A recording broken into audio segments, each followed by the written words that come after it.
in the restless heart of Lagos, where street hawkers shout beside high-rise towers and the smell of roasted corn mixes with imported perfume, there once lived a young woman named Amaka. She was a maid in the mansion of a billionaire, a girl born in dust, serving a man bathed in diamonds. But destiny had written something strange for her, a story that would make the heavens whisper. This, my friend, is the maid who became a billionaire's spirit guide. The Maid and the Mansion. Amaka came from Agegunnel, one of Lagos' poorest but most vibrant corners. Her father was a mechanic who drank his wages away. Her mother sold pap by the roadside until sickness carried her away. Left alone at 17, Amaka became a housemaid, not by choice but by survival. Her new master, Chief Obadike, was a billionaire. His mansion rose high on Banana Island, surrounded by marble fences and guards in pressed uniforms.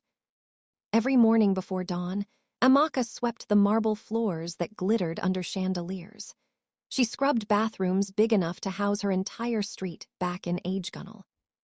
She worked silently, humbly, but she carried something special, a gift she never understood. Sometimes, when the wind brushed her face, she heard voices. Sometimes she dreamt of a glowing river and an old woman whose eyes burned like stars. "Child," the woman would say in those dreams, "listen, the river remembers promises." Amaka always woke trembling, clutching her chest, not knowing what it meant. The billionaire's curse. Chief Obadike was a man everyone in Lagos admired, a tycoon of oil and real estate, feared by politicians and envied by rivals. But his nights were haunted.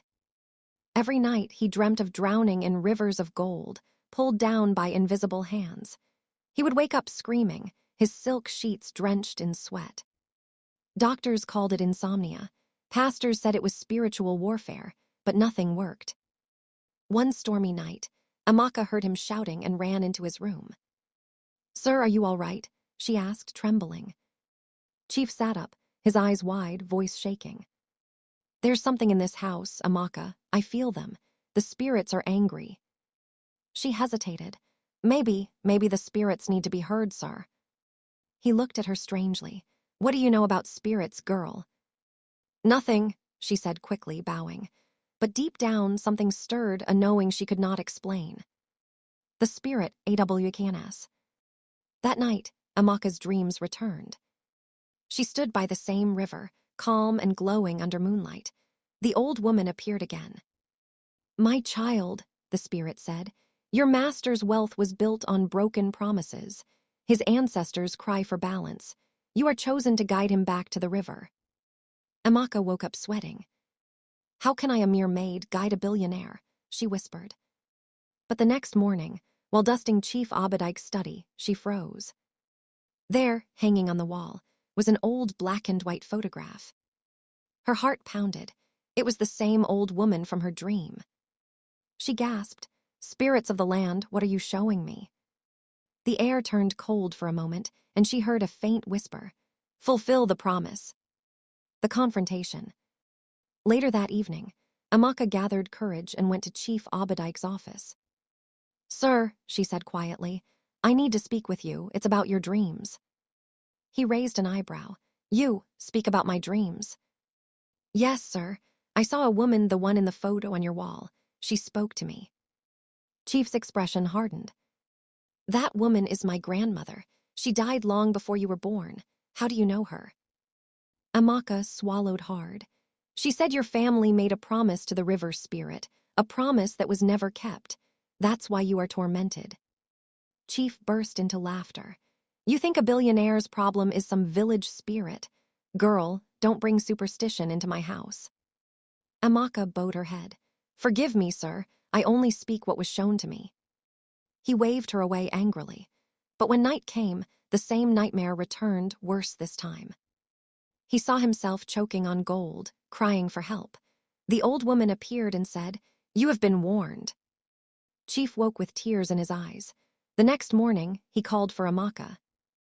The journey to the village. "Amaka," Chief said, voice trembling, "tell me again about what you saw." She repeated every word.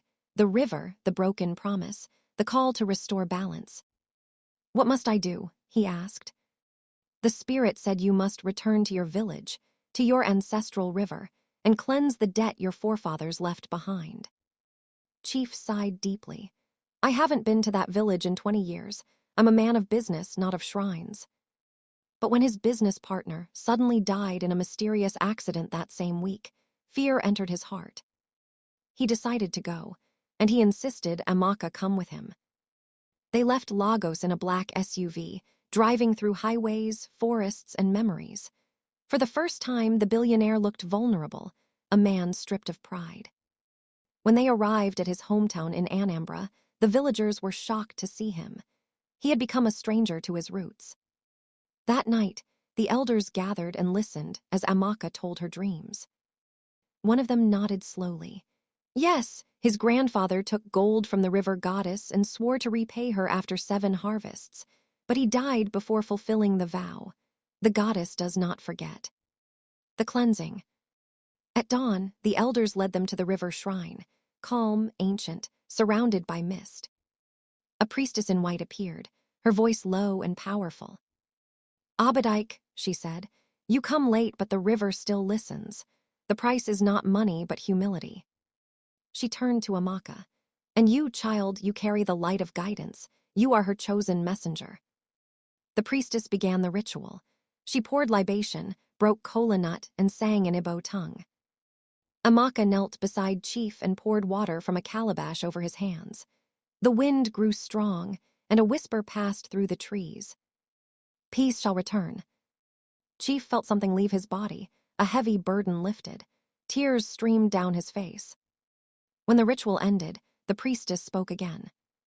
"The curse is lifted, but the spirits have marked you, Amaka. You shall walk with wealth, not to hoard it, but to heal others. Remember humility." Return to Lagos. When they returned to Lagos, everything changed. Chief Abadike's nightmares stopped. His businesses began to flourish peacefully. For the first time, he smiled freely. He called Amaka to his office. "You have done what no doctor or pastor could do. From today, you are not just my maid, you are my spiritual advisor." He built a small house for her in Lekki, paid for her education, and treated her like a daughter. But Amaka never forgot the river's voice. She spent her nights praying and thanking the ancestors for their mercy. Years passed. The bond between them deepened, one of trust and gratitude. Scene 8, the billionaire's last days. One cold Harmattan morning, Chief fell ill. The doctors said his heart was failing. On his last night, he called for Amaka. "My daughter," he said softly, "I was blind and you became my eyes. Promise me one thing when I am gone, use what I leave behind to lift others. And never forget the spirits that guided you." Amaka wept. "I promise, sir." He smiled, closed his eyes, and whispered, "Tell the river I am free." Then he was gone. When his will was read weeks later, the entire nation buzzed with shock. Chief Abadike had left half of his fortune to Amaka. His relatives screamed, his business partners protested, but the lawyers confirmed it. His last wish was clear. The maid had become a billionaire overnight. The maid who became a billionaire. Reporters flooded her home. Tabloids screamed. From maid to mogul, the girl who inherited a billionaire's fortune. But Amaka didn't chase the spotlight. Instead, she built schools, hospitals, and orphanages. She named them Riverlight Foundation, after the vision that changed her life.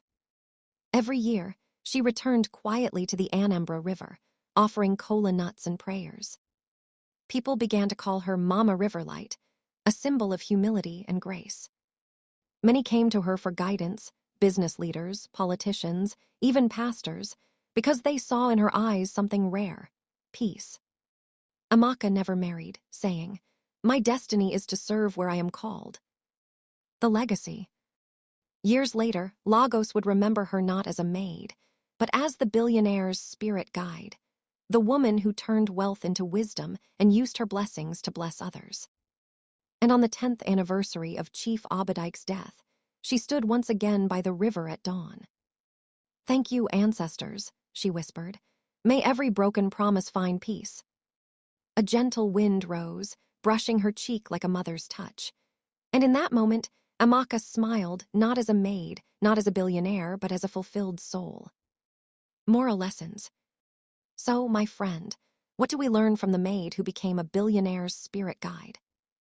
1. Wealth without peace is poverty in disguise. 2. Never despise humble beginnings. The maid you ignore today may carry your redemption. 3. When the ancestors whisper, listen.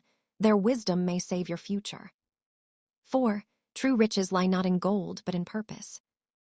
If you enjoyed this story, remember to like, comment, and subscribe for more African folktales and moral stories.